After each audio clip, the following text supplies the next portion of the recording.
don de sang, ça sert à quoi concrètement? C'est vrai, après tout on donne notre sang, nos plaquettes, notre plasma, mais ça sert à quoi concrètement? Je me suis permis de poser la question à l'EFS, qui est l'établissement français du sang, et ils m'ont proposé d'aller les rencontrer. Donc c'est parti hein.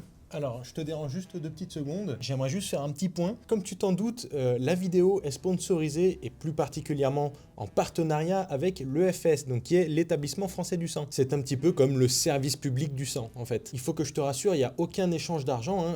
Ils m'invitent juste dans leurs locaux pour que je puisse filmer la vidéo, c'est tout. Donc, j'en profite avant que la vidéo elle commence. Je les remercie du plus profond du cœur. Et surtout, il ne faut pas que tu oublies, si tu es apte à faire un don de sang, je t'invite en fait à en faire un. C'est sûrement l'action la plus bénéfique que tu peux faire et ça prend vraiment pas beaucoup de temps. Déjà, dans un premier temps, ça va pouvoir les aider à faire des recherches et en plus, dans un second temps, tu vas aider les personnes qui en ont besoin. Bon voilà, la petite aparté est terminée. Je retourne au montage de cette vidéo.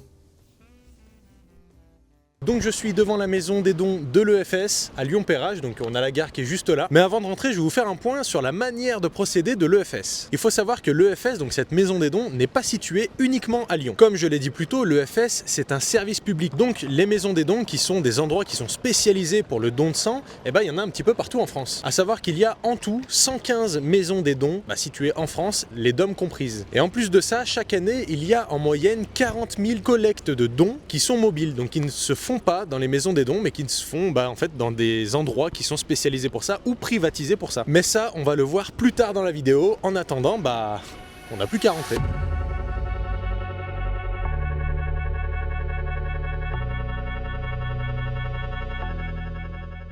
Alors, donc nous sommes avec Muriel Jaby, qui est donc notre intervenante à l'EFS du coup de Perrache. Donc Muriel, est-ce que vous pouvez vous présenter? Oui, tout à fait. Je m'appelle Muriel Jaby, je suis responsable communication et développement de territoire à l'EFS pour le Rhône et l'Ain. Je suis arrivée il y a quelques mois maintenant, ça fait près de 6 mois que je suis rentrée à l'EFS, donc c'est assez récent. Et je m'occupe de promouvoir et de développer le don de sang et de plasma. Pouvez-vous présenter du coup l'EFS, l'établissement français du sang? Oui, tout à fait. Alors beaucoup de gens disent ESF, c'est l'école de ski français. Nous, c'est l'établissement français du sang. C'est un établissement qui a vocation, par délégation de service public, à assurer toute la chaîne transfusionnelle du donneur qui vient nous voir jusqu'aux receveurs qui sont les patients, les malades. Et le but, c'est justement d'assurer les besoins en produits sanguins partout en France. Quelle a été votre principale motivation pour travailler chez l'EFS? Alors, je viens d'un tout autre secteur, donc j'avais déjà envie de changer un peu en restant sur des missions de communication et développement. Et je suis donneuse, moi, depuis très longtemps, donc c'est une cause qui me tient à cœur. Et je souhaite, dans mon travail, en fait, savoir très exactement pourquoi je fais les choses. Et la notion d'utilité publique est importante pour moi. Alors, on vient de me recevoir, j'ai du coup reçu le fameux questionnaire, donc avec 43 questions qu'il va falloir que je remplisse. Ce questionnaire-là va servir à savoir si du coup je suis éligible ou pas au don de sang. Et j'ai reçu aussi ma petite feuille d'état qui, elle, ne me sert absolument pas à moi, mais du coup à la personne qui va collecter mon sang. On m'a consigné aussi de prendre un verre et de boire 2 grands verres d'eau et de bien manger avant le don de sang. Je réponds au questionnaire et ensuite je vais donner mon sang.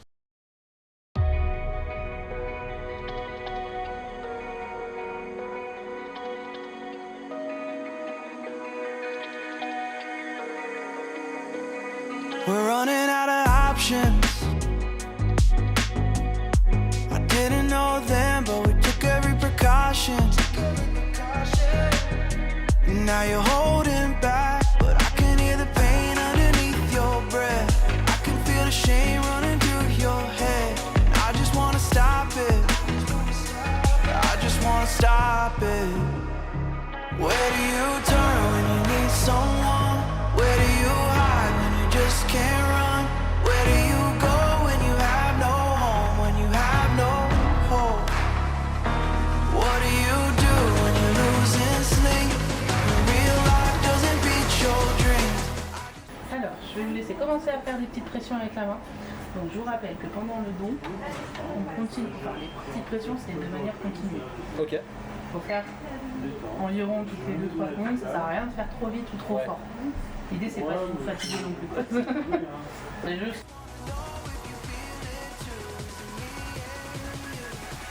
Alone in a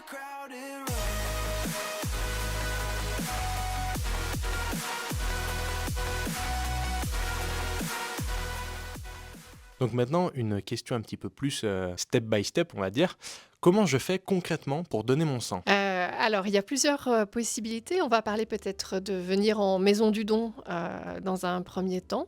Donc, il y a des sites qui sont ouverts à l'année dans les villes principales. Donc, à Lyon, il y a 2 maisons du don. Le mieux, quand on a envie de donner son sang, c'est de prendre rendez-vous. Comme ça, on a une plage horaire qui est définie, on sait qu'on n'attend pas et on sait à quelle heure on arrive et à quelle heure on repart. Il faut prévoir 1 heure dans votre agenda. Vous arrivez, vous vous présentez à l'accueil, on vous enregistre et on vous donne un questionnaire médical. C'est une quarantaine de questions. Alors, ça peut faire peur comme ça, mais on y répond assez rapidement. Et ce questionnaire, il sert de support à un entretien avec un médecin. Il y a toujours un entretien à chaque fois que vous allez venir donner votre sang, votre plasma. Et il sert à vérifier qu'en fait, ce jour-là, tout va bien, vous êtes en forme et il n'y a pas de contre-indication. Il peut y avoir des cas, par exemple, quand on se fait faire un tatouage, il faut attendre 4 mois ensuite pour revenir donner. Donc, il y a comme ça un certain nombre de questions qui sont abordées pour vérifier que c'est OK. Ensuite, vous passez dans la salle qu'on appelle salle de prélèvement pour le don lui-même. Le don de sang, ça dure 8 à 10 minutes. C'est très rapide, en fait. Ça passe très vite.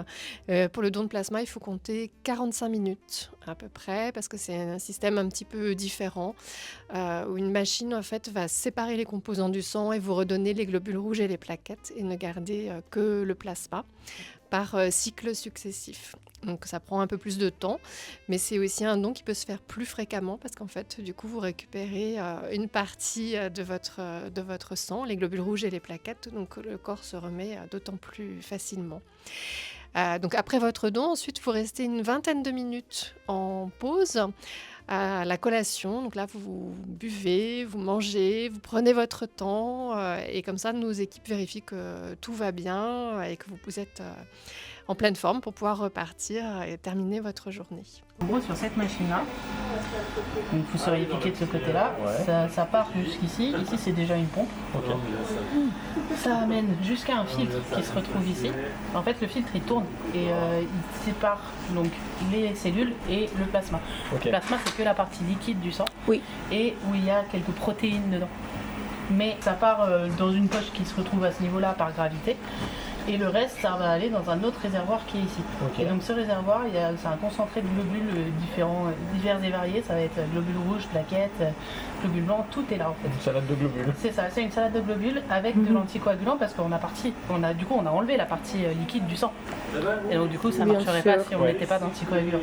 Et donc cette salade de globules là, quand le réservoir est plein, ça revient vers vous. Ok. Voilà.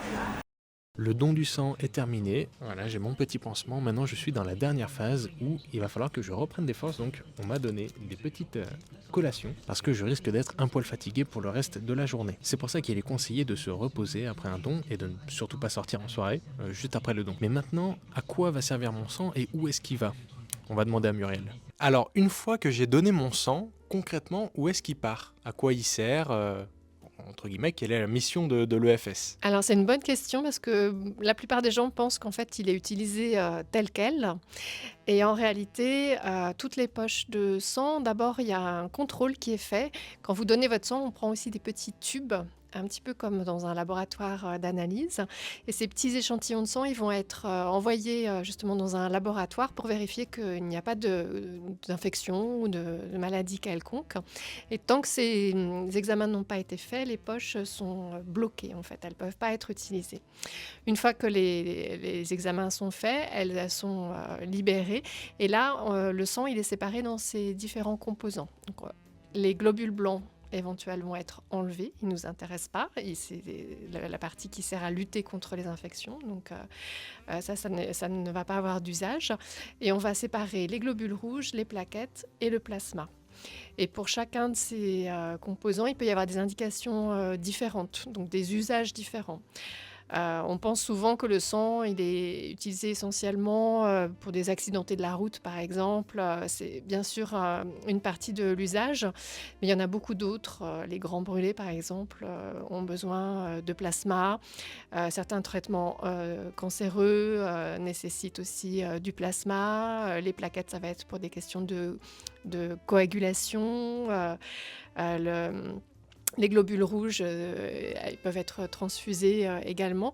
Donc en fait, chaque malade va avoir des indications très spécifiques et on va lui donner uniquement ce dont il a besoin. C'est pour ça qu'on dit un don égale 1 heure égale 3 vies sauvées. C'est que possiblement, il y a 3 personnes différentes qui vont recevoir les composants de votre sang.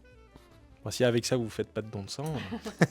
Et voilà, la vidéo est terminée pour aujourd'hui. On a vu comment donner son sang, on a vu l'importance de donner son sang, donc n'hésitez surtout pas. Il faut savoir que l'interview n'était pas complète dans cette vidéo. Je m'explique. Wikisexy a son propre podcast qui s'appelle À cœur ouvert. J'ai profité de l'interview qu'on a tournée avec Muriel de l'EFS pour vous poster la version longue de l'interview. Ça se trouve dans le lien en description. Vous allez apprendre des tas de choses qu'on n'a pas forcément évoquées dans cette vidéo. Donc je vous invite à aller la voir. Donc encore une fois, merci à l'EFS de m'avoir accueilli pour cette vidéo. Si tu te poses des questions sur le domaine sexo ou autre, je t'invite à aller faire un tour sur notre blog wikisexy.fr. Quant à moi, je te retrouve dans la prochaine vidéo.